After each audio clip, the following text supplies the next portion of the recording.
Hey everyone, how's it going? So last time we got set up with Express and we actually created an instance of our server and we told it to listen on port 3003. What we're going to do now is actually output some content to the web page, because currently we're listening, or the server's listening, but it's not doing anything. So if we access this page, we wouldn't see anything happen. So what we're going to do is just output some content to the user, and this is kind of where you'll see how Express makes things a whole lot easier for us.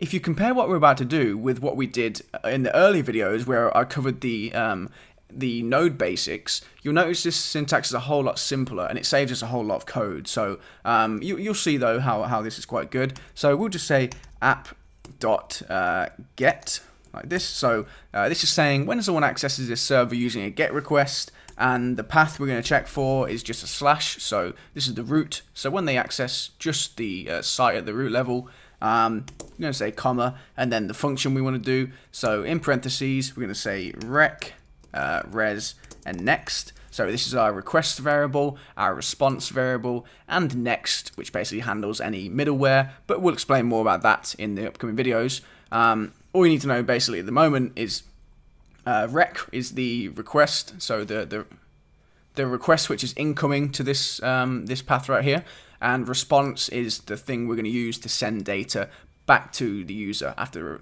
the request is finished. So I'm going to do an arrow like that because we're creating an arrow function right here. So basically it's saying when this site is accessed at the root level, do this function here.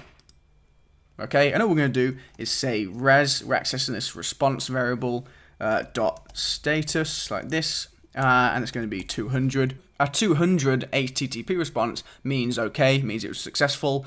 If you're not familiar with this, one response you may be familiar with is a 404.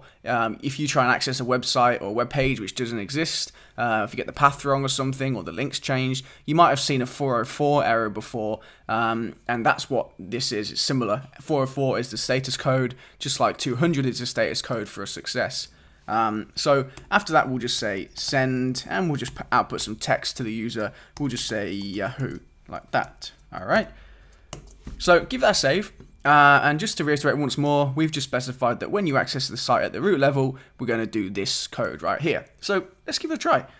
So we need to go and start the server. So from my terminal, I'll say npm start. Okay, no errors. Great. It's listening on port 3003. Let me go across to my web browser.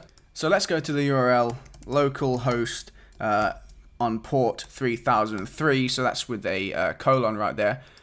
Press enter. And you'll notice, because we've accessed the server at the root level, we get this Yahoo right here. Now, if I go to another site after that, you'll notice we get an error because we haven't specified anything that handles this path. We've only handled the root level case where there's nothing after the path, okay? And that's essentially it for how we can output some content to the user. Now, obviously, instead of rendering Yahoo, we're going to actually tell it to render some page, but we'll get to that real shortly. For now, this is a good start.